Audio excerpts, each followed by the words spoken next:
오늘도 성도 여러분들께 질문을 하나 던지면서 설교를 시작하고 싶습니다. 이 질문은 약 두세 달 전 제 바로 앞자리에 앉아 계시는 한 목사님께서, 지금도 앞자리에 앉아 계십니다. 목사님께서 저에게 던져주신 질문이었습니다. 성도님들도 한번 대답해 주시기 바랍니다. 목사님께서 저한테 질문했던 그대로 제가 질문하도록 하겠습니다. 전사님 대답해 보세요. 남자들은 키 큰 여자를 좋아할까요? 키 작은 여자를 좋아할까요? 정답을 알고 계시는 분은 대답하지 마십시오. 그래서 제가 글쎄요. 그때 정답은 뭔지 아세요? 뭡니까? 예쁜 여자를 좋아합니다. 또 맞춰보세요. 쌍꺼풀 있는 사람을 좋아할까요? 쌍꺼풀 없는 사람을 좋아할까요? 쌍꺼풀 있는 사람이 좀 더 예쁜 여자입니다. 좀 마른 사람을 좋아할까요? 약간 통통한 사람을 좋아할까요? 그때는 제가 정답을 말했습니다. 예쁜 여자! 네, 성도 여러분, 이런 말을 하면 자매분들은 다들 별로 안 좋아하시더라고요. 아무리 예쁘신 분이라도 자기 자신이 좀 못난 사람이라는 그런 자책감이라고 하기는 좀 그렇지만 그런 작은 마음들을 가지고 지니신다고 하는데, 우리 권사님들은 안 그러시죠? 다들 옆에 분들에게 이 고백을 한번 더 해주시기 바랍니다. 만약 아름다움이 죄라면 당신은 총살형입니다. 한 번씩 얘기해 주십시오. 부흥사님들이 많이 하시는 거라서 식상하지만 언제 해도 기분 좋은 말인 것 같습니다. 해주십시오. 아직 안 해보신 권사님들 계세요. 빨리 해주세요. 아름다움이 죄라면 당신은 총살형입니다. 그런데 그거 아세요? 이게 성경에 나오는 원리와 일치한다는 사실을 아십니까? 사무엘상 16장 7절을 보시면요, 하나님이 사무엘에게 말씀하십니다. 사람은 외모를 보거니와 나 여호와는 중심을 본다. 이게 너희는 왜 외모를 보고 그러니? 이렇게 책망하시기보다 그냥 딱 말씀을 해버리셨어요. 사람은 외모를 본다. 이 말씀은 사무엘이 베들레헴에 있는 이새라는 가정의 한 아들에게 이제 사울을 하나님이 마음으로 버리시고 이제 그 다음 뒤를 이을 왕에게 기름을 붓기 위해서 지시하신 명령, 바로 그것이 기록되어져 있는 사무엘상 16장에 수록되어 있는 본문 속에서 등장하는 말씀입니다. 그래서 사무엘이 하나님 말씀에 총정해서 베들레헴으로 갔죠. 그리고 이새라는 사람을 초청합니다. 그리고 그 아들들을 앞으로 지나가게 하는데 첫째 엘리압이라는 사람이 나타났습니다. 그래서 사무엘이 딱 보기에 용모와 그 키를 봤을 때 이 사람이면 괜찮구나 마음으로 만족을 했습니다. 그때 하나님께서 바로 16장 7절 말씀을 말씀하신 거죠. 아니라 그는 내가 마음으로 버렸다라고 말씀하셨어요. 그리고 나머지 7 아들이 다 지나갔고 아들이 이것밖에 없느냐 물어왔을 때 그때 다윗이 멀리 양을 치고 있다가 사람들의 부름을 받고 옵니다. 그런데 우리가 절망하지 말아야 할 것은 외모와 마음이 꼭 반비례하지만은 않았던 것입니다. 다윗에 대해서 어떻게 기록하고 있었죠? 그의 빛이 붉고 그의 얼굴이 아름답더라. 성도 여러분, 다시 한번 옆에 분들에게 이렇게 말씀해 주십시오. 아름다우십니다. 하나님 마음에 합한 분이십니다. 이렇게 선포해 주십시오. 이렇게 하나님께서는 사람의 마음의 중심을 보셨고 그 중심, 바로 그 중심의 마음에 합하였던 다윗, 그 다윗의 이야기를 오늘 함께 나누면서 하나님께서 우리에게 주신 승리, 그리고 그 승리를 우리가 어떻게 함께 취해가며 이 땅을 살아갈지 나누는 복된 시간이기를 소망합니다. 전쟁이 있었습니다. 때는 바로 다윗이 기름 부음을 받고 얼마 지나지 않아 블레셋이 이스라엘과 싸우려고 올라왔습니다. 지형적으로 보면 약간 블레셋이 있던 해안지대가 이스라엘이 살던 그것보다 낮은 지역이었기 때문에 올라왔다는 표현을 성경이 쓰고 있습니다. 이때 당시에 다윗 집안에서는 아까 하나님께서 버렸다고 하는, 약간 좀 불쌍하기도 하죠, 버림받았는데 엘리압과 그 다음 둘째 아미나답 그리고 셋째인 삼마가 이 전쟁에 참여했던 것이죠.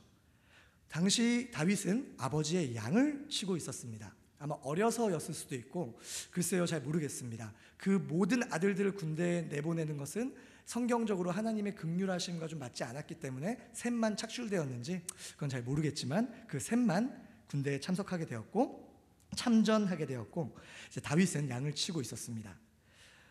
사실 이때 바로 이 다윗의 기름 부은 사건과 이 전쟁 사이에 한 사건이 등장을 하는데요, 다윗이 수금을 아주 잘 탔던 모양입니다. 근데 그때 마침 사울이 하나님께 범죄하고 악령에 시달리기 시작했어요. 그래서요, 그때 주변에 있던 사람들이 당신이 악령에 이렇게 시달릴 때 옆에서 수금 잘 타는 사람을 한 명 두십시오. 그러면 그 악령이 떠나가지 않겠습니까? 그리고 한 사람이 다윗을 추천합니다. 어떻게 그 베들레헴 총구석에 있는 막내 아들 다윗을 추천했는지 우리는 알 수 없지만 다윗이 불려왔고 그가 수금을 탈 때 악령이 떠나갔습니다. 그래서 참 사울이 그를 사랑했고 그의 무기 드는 자로 다윗을 선택한 사건이 기록되어 있습니다. 그리고 17장이 이어집니다. 27장 역시 하나님께서 다윗을 세우시기 위한 하나의 전략이기도 했던 것이죠. 블레셋, 그리고 그 블레셋 가드 사람 골리앗. 이 다윗과 골리앗 얘기는 사실 너무나 많이 들어서 잘 아시죠. 하지만 저희가 볼 때마다 참 마음이 짜릿하고 큰 승리를 경험하는 쾌감이 있습니다. 조금 더 살펴보겠습니다. 고대 네피림의 후손, 거인의 후손으로 추정되는 이 골리앗이라는 사람은요, 키가 몇이었죠? 6규빗하고도 한 뼘이라고 합니다. 한 규빗이 약 45cm라고 하니까 6규빗 하면 270에 제가 이제 오늘 설교를 위해서 이렇게 자에다가 제 손을 이렇게 한번 펴봤습니다. 이렇게 제 손도 이렇게 작은 손은 아닌데 약 20cm 정도 되더라고요. 그래서 한 290cm 되는 엄청난 장신이었죠. 그리고 성경은 그가 입고 있던 비늘 갑옷의 무게를 또 이야기를 하는데 그것이 6,000세겔이었대요. 놋 6,000세겔. 한 세겔은 약 11g입니다. 그래서 계산을 해봤더니 세상에 55kg이 되는 갑옷을 입고 있었던 것입니다. 이것은 약 7kg를 뺀 박민전도사를 입고 다녔던 골리앗이었던 것이죠. 그리고 또한 그가 메고 다녔던 그의 창에 대해서 이야기를 하고 있는데 그 창 끝 아시죠? 이게 창이라면 이 창 끝 이걸로 이제 사람을 치고 찌르고 할 텐데 그것이 600세겔이었다고 해요. 곱셈을 해보니까 빠르신 분들은 6.6kg. 이게 어린아이 좀 건강한 어린아이 하나를 창 끝에 들고 이제 휘두르는 어마어마한 괴물이었던 것이죠. 이 골리앗이 이 전쟁에서 이스라엘 백성들을 모욕하기 시작합니다. 그리고 이스라엘의 신 여호와 하나님을 저주하기 시작하는 것이죠. 우리 함께 8절을 읽어보도록 하겠습니다. 17장 8절입니다. 시작. 그가 서서 이스라엘 군대를 향하여 외쳐 이르되 너희가 어찌하여 나와서 전열을 벌이느냐. 나는 블레셋 사람이 아니며 너희는 사울의 신복이 아니냐. 너희는 한 사람을 택하여 내게로 내려보내라. 여기서 골리앗이 이스라엘을 조롱합니다. 너네 거기 왜 서 있냐? 전열을 이루어 너희가 서 있냐라고 물어보는 것은 너희 지금 하는 거 하나 없이 벌벌 떨고 두려움에 빠져 있는 채로 뭐하러 이렇게 전열을 이루고 있어서 뭐 하겠느냐? 너희 중에 한 사람 뽑아와라. 여기서 이제 저는 처음에 성경을 보다가 이게 뭐지? 라고 했던 부분이 나는 블레셋 사람이 아니며 너희는 사울의 신복이 아니냐라고 이렇게 얘기를 하는 거예요.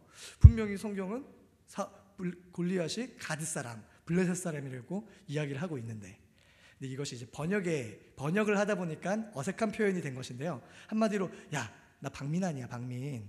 그리고 이렇게 하는 이제 부정적인 그래서 이렇게 부정사가 있는데 그걸 이렇게 번역을 했습니다. 혼란스러워하지 마시라고 말씀을 드립니다.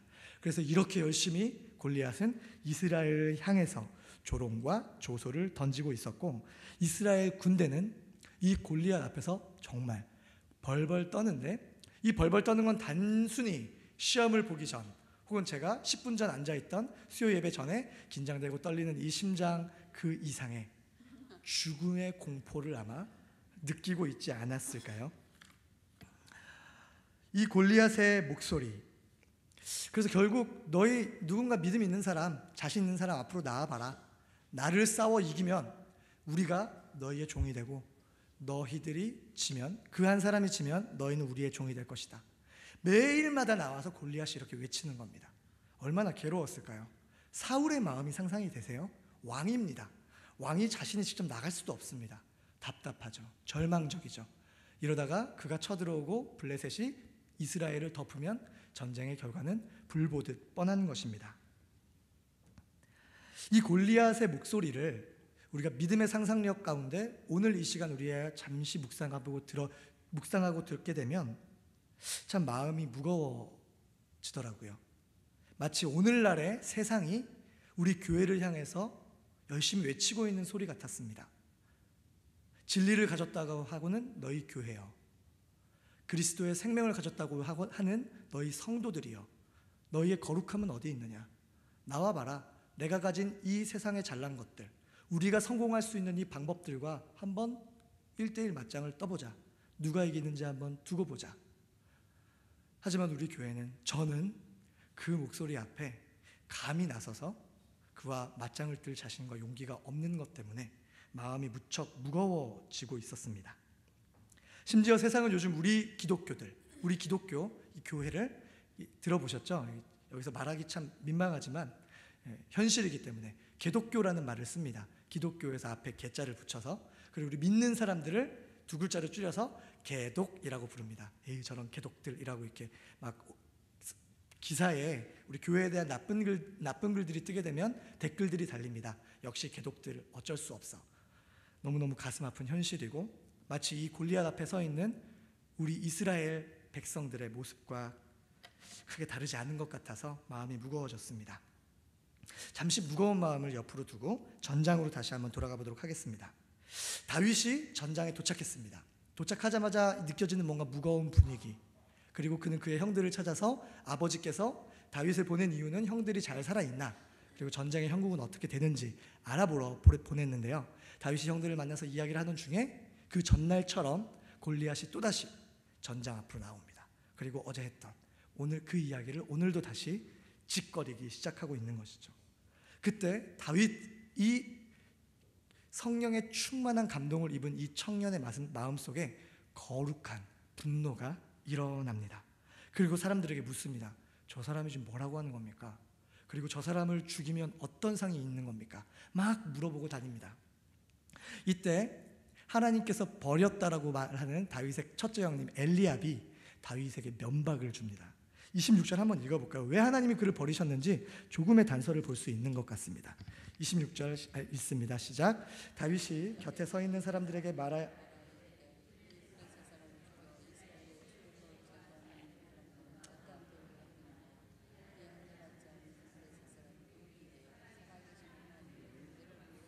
그 다음 구절인 28절을 한 번 더 읽겠습니다. 큰형 엘리압이 다윗이 사람들에게 하는 말을 들은지라 그가 다윗에게 노를 바라여 이르되 내가 어찌하여 이리로 왔느냐? 들에 있는 양들을 누구에게 맡겼느냐? 나는 내 교만과 내 마음의 완악함을 아노니 네가 전쟁을 구경하러 왔도다. 물론 엘리압의 입장에서 한번 생각을 해보면 다윗이 미울 수도 있었을 것 같아요. 일단 사람의 인본적인 당연히 마땅한 도리로 생각한다면 그 집의 장손이 그 집의 축복을 먼저 받을 권리가 있습니다. 그래서 사무엘이 와서 기름 부은 자는 자신이 아니라 다윗이었던 것이죠. 그리고 다윗 또한 성령의 충만한 감동을 받아서 그때부터 살았는데, 글쎄요, 우리가 그 집의 내막들을 성경에 기록되어 있지 않기 때문에 우리는 볼 수 없지만 다윗의 출중함, 하나님 아버지 앞에서 신실함을 그 엘리압이 보면서 자신의 그렇지 못함 때문에 아마 많은 시기와 질투를 느끼지 않았을까요? 그래서 이 전쟁에서 다윗이 그렇게 물어보러 다니는 것을 보면서 엘리압은 노를 바랍니다. 그리고 다윗을 교만하다고 막 일컫습니다. 하나님이 합당하다고 일컬은 자인데 말입니다. 이래서 너무 외모만 보게 되면 나중에 실패도 하게 되는 것 같아요. 고생하는 제 친구를 봤습니다. 아주 예쁜 색시를 바지했는데 성격 때문에 고생한다고 하더라고요. 저도 외모만 보면 제가 고생을 할 것 같은데 저희 아내는 죄송합니다. 그렇게 다윗이 사람들에게 막 물어보고 다니는 소식이 들리고 들려서 사울의 귀에까지 들리게 됩니다. 그래서 사울이 다윗을 소환하죠. 그래서 네가 어떻게 골리앗을 싸워서 이기겠느냐? 저거는 어릴 때부터 용사다. 그때 다윗이 멋진 고백을 하죠. 믿음의 고백을 합니다. 사울 왕이시여, 저 인간이 하나님을 모욕하고 저렇게 있는데 저는 가만히 있을 수 없습니다.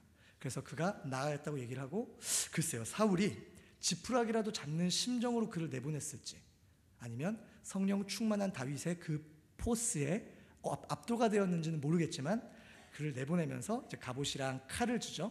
하지만 다윗이 그것을 차보니까 너무 불편한 겁니다. 자기에게 맞지도 않는 것이죠. 그래서 나는 이것들이 필요 없습니다 라고 하고 내어둡니다.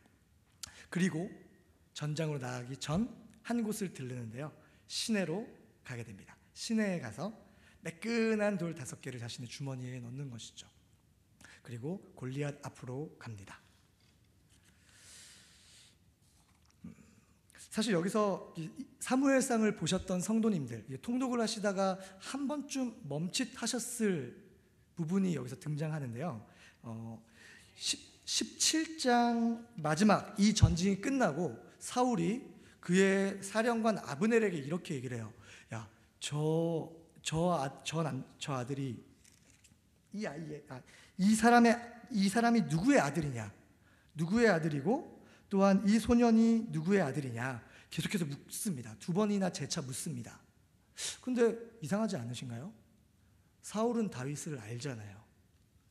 16장에서 기름 부음 받은 이후에 수금을 타는 자로 베들레헴의 이새의 마지막 아들 다윗이 분명히 사울에게 가서 사울이 그를 사랑하였고 이새에게 사람을 보내서 그를 내 앞에 있게 하라 이렇게 얘기하거든요. 그리고 그를 무기드는 자로, 자신의 무기드는 자로 삼았습니다. 그리고 17장 전쟁이 됐고 이 마지막 전쟁 이후에 다시 다윗을 모르는 사람처럼 그의 아버지가 누구냐 이렇게 물어보고 있습니다. 이상하죠?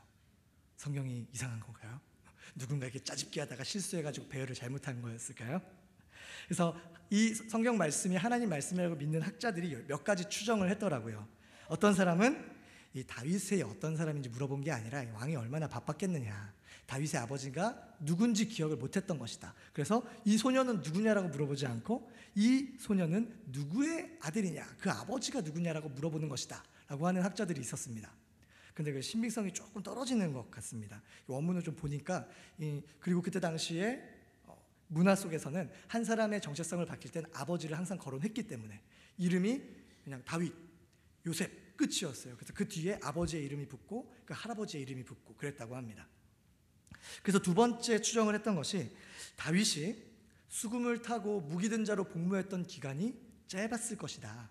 그때는 아주 또 한 12세 정도의 소년이었을 것이고 그 이후 전쟁이 있기 전까지의 한 5, 6년, 그래서 18세나 한 20세 정도 되는 전쟁에 안 나갔으니까 20세 아래 정도가 되지 않았을까. 그 사이에 아마 몰라봤을 것이고 또 왕이었기 때문에 또 많은 사람들을 만났기 때문에 못 알아봤을 수도 있다라고 생각하는 학자들도 있습니다. 그리고 또 어떤 사람은 사울이 악령에 시달리지 않았냐, 그의 이 멘탈, 그의 이 정신이 너무나 혼미하고 어려운 상황이었기 때문에 그가 분간을 잘 못했을 수도 있다라고 이야기를 합니다. 성도 여러분들 생각은 어떠신가요? 이때 우리 담임 목사님이 늘 하시는 말씀이 있으시죠? 천국 가서 물어봅시다. 네, 천국에서 물어볼 항목이 또 하나 추가가 되었습니다. 혹시라도 성도 여러분들이 보시다가 고민을 하실까 봐 너무 깊이 고민하지 않으시는 은혜가 있기를 축복합니다. 예, 잠깐 또 이야기가 샜습니다. 다윗과 골리앗의 이야기, 이제 전쟁이 시작되죠. 1대1 대결이 시작됩니다. 우리가 너무나 잘 알듯이 다윗이 골리앗 앞으로 나아갑니다. 그리고 골리앗도 누군가 나오는 것을 보고 자기 방패든 자와 함께 가까이 갑니다. 근데 골리앗이 주변을 두리번 하다가 조그마한 애가 하나 있는 걸 보고, 그리고 그 아이가 막대기 하나를 들고 있는 것을 보고 네가 나를 개로 알고 막대기를 가지고 왔느냐, 그러면서 그 다윗을 향해서 네가 오늘 짐승과 새들의 먹이가 될 것이다 라고 이야기를 합니다.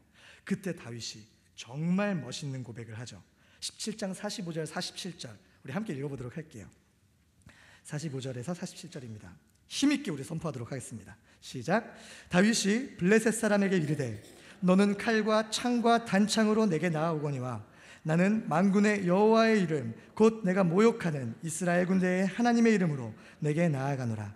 오늘 여호와께서 너를 내 손에 넘기시리니 내가 너를 쳐서 내 목을 베고 블레셋 군대의 시체를 오늘 공중의 새와 땅의 들짐승들에게 주어 온 땅으로 이스라엘의 하나님이 계신 줄 알게 하겠고 또 여호와의 구원하심이 칼과 창에 있지 아니한 것임이 무리에게 알게 하리라. 전쟁은 여호와께 속한 것인즉 그가 너희를 우리 손에 넘기시리라. 힘있게 아멘 할까요? 아멘. 다윗은 골리앗을 향해서 빠르게 전진합니다. 그리고 주머니에서 넣어두었던 돌을 꺼내고요, 원샷, 물매에 돌을 넣어서 돌려서 힘있게 던집니다. 그 돌이 어디에 가서 맞았죠? 골리앗의 이마에 맞았고요, 거기에 성경 표현대로 박혔습니다. 그래서 뇌진탕으로 아마 쓰러졌고 즉사했다고 성경이 말을 하고 있습니다. 그리고 다윗이 칼이 없었기 때문에 골리앗의 칼을 빼서 골리앗의 목을 뱁니다. 제가 너무 신나서 이야기를 했습니다. 그런데 또다시 마음이 무거워지기 시작합니다. 이 시대 속에서 이제 다윗과 같은 사람은 어디 있을까? 다윗과 같은 교회가 어디에 있을까를 묵상해 보았습니다. 물론 이러한 설교 저도 많이 들었고 많이 해왔습니다. 저도 전에 유년부 설교를 했었는데 아이들에게 정말 재밌게 이야기하기 좋은 설교입니다. 그래서 우리가 믿음으로 하나님 아버지를 믿고 용감하게 전쟁은 하나님께 속한 것이다. 우리 친구들의 삶 가운데 어떤 어려움이 있더라도 하나님을 믿는 믿음으로 전진해야 돼. 이렇게 권면을 했습니다. 또한 어떤 설교자들은 다윗이 자신에게 맡겨진 양치기라는 사명을 충실히 감당했기 때문에 다윗은 양을 치면서 맨날 낮잠만 자진 않았던 것 같아요. 물매를 던져서 한 번에 맞추기 위해서는 얼마나 많은 연습이 필요했겠습니까? 근데 그게 심심풀이 땅콩으로 물매를 던진 게 아니라 그가 지키는 양들을 보호하기 위해서, 양들을 사자의 발톱과 곰의 발톱에서 건져내기 위해서 그는 끊임없이 자신이 할 수 있는 모든 것을 했던 것이죠. 또한 여유로울 때는 수금을 타며 하나님을 찬양했을 것입니다. 그것이 시편에 잘 드러나 있죠. 그렇기 때문에 여러분들에게 주어진 삶, 지금 하나님께서 주신 그 삶 가운데 충실히 해라. 그러면 이렇게 하나님께서 너희를 높이신다. 이러한 설교도 저도 해왔고 들어왔습니다. 그런데 이 설교를 준비하면서 마음이 더욱 무거워졌던 사실은 오늘날 우리 교회를 향하여 외치는 그 거인의 소리 가운데 이 다윗처럼 그들의 그 고백 앞에 만군의 하나님 여호와의 이름으로 내가 나아간다라고 제가 그 앞에 나아가 그들을 거꾸러뜨릴 용기와 믿음이 없는 사실 때문이었습니다. 가끔씩은 승리했습니다. 지금 짧지만 33세 삶을 살아오면서 하나님 아버지 믿는 믿음으로 때로는 믿음의 도전도 했고 또 때로는 쓰러지기도 했고 짧은 시간이었지만 이 다윗의 승리를 경험했습니다. 그런데 지금 우리가 처한 이 시대는 너무너무 무겁고 너무너무 힘이 든 것 같아서 저는 단순히 그나마 할 수 있는 기도는 하나님, 어디 다윗과 같은 하나님의 사람이 없습니까? 지금 이 시대 우리 교회 예수 그리스도의 이름을 모욕하는 이 더러운 세상 속에서 거룩한 분노는 우리 안에 있는데 그 분노를 결국 다윗처럼 하나님 아버지를 믿는 그 믿음으로 승화시켜서 이 세상 앞에서 하나님의 살아계심을 드러내고 이 교회가 은과 금은 내게 없지만 내게 있는 것을 내게 준다 하고 사람을 일으키는 놀라운 역사는 왜 나타나지 않는 것입니까? 하나님께 질문하기 시작했습니다. 그리고 번뇌하였습니다. 그리고 시도해보았지만 또다시 실패하는 저의 모습을 바라보게 되었습니다. 저는 다윗과 같은 믿음의 대장부이기보다는 블레셋 그리고 골리앗 앞에 벌벌 떨고 두려워하는 이스라엘 백성들의 모습에 더 가까웠던 제 모습을 발견하였습니다. 그러던 중에 하나님께서 저의 눈을 열어주셨습니다. 이어지는 구절 속에서 저에게 소망을 주셨습니다. 오늘 제가 이 본문으로 나누고자 하는 진정한 핵심적인 하나님의 마음이 이것입니다. 함께 52절을 읽어볼까요? 17장 52절입니다. 시작.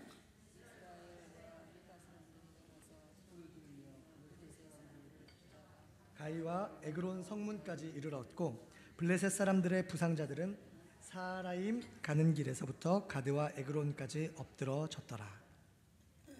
거인의 몰락. 승리한 다윗으로 말미암아 분위기는 역전이 됩니다. 다윗이 골리앗의 머리를 자르는 그 순간 이스라엘과 유다 사람들은 어떻게 했다 그랬죠? 일어나 소리 지르면서 블레셋 자신들의 적군들을 향해서 전진합니다. 그리고 다윗이 이룬 그 승리를 부여잡고 블레셋 사람들과 전쟁을 하기 시작합니다. 사실 이것은 전쟁이 아니라 사륙입니다. 도륙이죠. 상상해 보십시오. 이 거인 때문에 며칠이었는지는 우리가 자세히 알 수는 없지만 짧지 않은 시기 계속해서 죽음의 공포와 두려움을 느끼면서 벌벌 떨고 있던 그들, 절망 가운데 있었죠. 아무런 소망이 보이지 않았습니다. 그런데 그때 놀라운 승리가 눈앞에 펼쳐지는 것이죠. 그들이 느꼈던 극심한 공포와 두려움은 그 순간 강력한 분노로 바뀌었을 것입니다. 이 나쁜 자식들, 그동안 우리가 얼마나 힘들었는지 알아? 그러면서 바로 칼을 빼어들고 전진합니다. 기쁨도 있었을 것입니다. 우리는 이겼다. 저 작은 소년이 우리는 할 수 없었던 방법이었지만 하나님의 능력과 하나님의 이름으로 저 거인을 꺾었다. 얼마나 벅찬 감격이 있었겠습니까? 이스라엘의 백성들은 그 승리를 부여잡고 뛰어들었습니다. 우리 하나님께서는 바로 여기서 물매 던져 거인을 쓰러뜨린 다윗의 모습 속에서 나무 위에서 죽으시어 우리의 모든 죄의 권세를 깨뜨리신 예수님을 보여주십니다. 다윗의 승리를 힘입어 일어나 소리쳐 모든 블레셋들 적군들을 향하여 힘있게 전진하고 그리고 그 악한 적군들을 물리치며 죽이는 그 모습 속에서 예수 그리스도께서 이미 우리를 위해 이루어 주신 그 승리를 부여잡고 전진해야 할 교회의 모습을 보여주신 것입니다. 기름 부음 받은 다윗, 하지만 인정받지 못했었던 다윗, 하지만 승리한 다윗은 하나님의 기름 부음 받은 분, 많은 이들에게 거절을 당해 십자가에서 힘없이 돌아가셨던 것처럼 보였지만 인류의 모든 죄를 사하시고 하나님 우편에 앉으셔서 진정한 왕으로 등극하신 예수 그리스도의 예표가 됩니다. 이스라엘 군사들은 다윗을 바라보았습니다. 그의 승리를 움켜잡았습니다. 우리 교회는 믿음의 주요, 그 믿음을 온전케 하시는 예수 그리스도를 바라보아야만 합니다. 예수님의 승리를 움켜잡아야 합니다. 금과 은과 금 우리에겐 없지만 우리에게 분명히 있는 그것, 나사렛 예수 그리스도의 이름, 바로 예수님만이 우리 교회의 유일한 소망이시며 능력이 되십니다. 넘어지셨습니까? 두려움 가운데 있으십니까? 도무지 끝이 나지 않을 것 같은 절망 가운데서 고통하며 눈물 흘리고 계십니까? 걱정하지 마십시오. 예수님이 이미 승리하셨습니다. 악한 사람들이 승리하는 것 같은 이 세상 속에서 답답해하고 나에게는 도저히 승리가 오지 않을 것 같고 나의 가정은, 나의 자녀들은 도무지 회복되지 않을 것만 같은 두려움에 휩싸여 계십니까? 걱정 마십시오. 예수님께서 이미 승리하셨습니다. 이미 승리하셨습니다. 무너지는 교회의 모습을 보시면서 가슴 아파하고 계십니까? 교회의 어두운 모습들이 자꾸만 보여서 눈물 지으시며 기도하시고 계십니까? 걱정하지 마십시오. 예수 그리스도의 교회는 승리할 것입니다. 어두움이 강할수록, 우리의 고통이 극심할수록 우리는 예수님을 바라보아야 합니다. 이미 우리의 전쟁은 십자가에서 끝이 났고 여전히 우리를 붙잡고 있는 죄의 권세들이 우리를 넘어뜨릴 때도 있지만 그 죄의 권세, 골리앗, 거인은 이미 십자가에서 무너졌기 때문에, 그의 목은 배임을 받았기 때문에 우리는 다시 한번 예수 그리스도를 바라볼 수 있는 것입니다. 예수 그리스도 이름만 더욱 굳게 잡으십시오. 주께서 우리를 온전케 하실 것입니다. 다윗보다 더 크신 분, 예수 그리스도를 바라보는 혜성교회가 되기를 주님의 이름으로 축복합니다. 기도하겠습니다. 주님, 우리는 너무나 작습니다. 이 세상은 우리가 감당할 수 없는 힘과 어두움의 권력들로 가득하고 우리가 어찌할 수 없는 음란과 쾌락을 쫓아 전진하고 있고 자신들이 가지고 있는 죄의 탁월함을 자랑하며 우리 교회를 향해 외치고 있습니다. 또한 우리 삶 가운데 사단은 우리 귀에 골리앗처럼 거짓을 임쌌습니다. 너는 그리스도인이냐? 너의 거룩은 어디 있느냐? 그때 우리가 넘어지지 않고, 비록 넘어져 있었다면 다시 한번 나의 거룩은 내가 죄짓지 않은 거룩과 의가 아닌 나의 주 예수 그리스도의 십자가밖에 없다라고 과감하게 담대하게 선포하는 우리 혜성교회가 될 수 있도록 인도하여 주시옵소서. 보이지 않는 소망 가운데 있다면 우리의 소망 되신 예수 그리스도를 부여잡고 다시 한번 전진하며 회복을 선포하고 예수 그리스도의 승리를 노래하는 우리가 될 수 있도록 인도하여 주시옵소서. 살아계신 예수님의 이름으로 기도드립니다.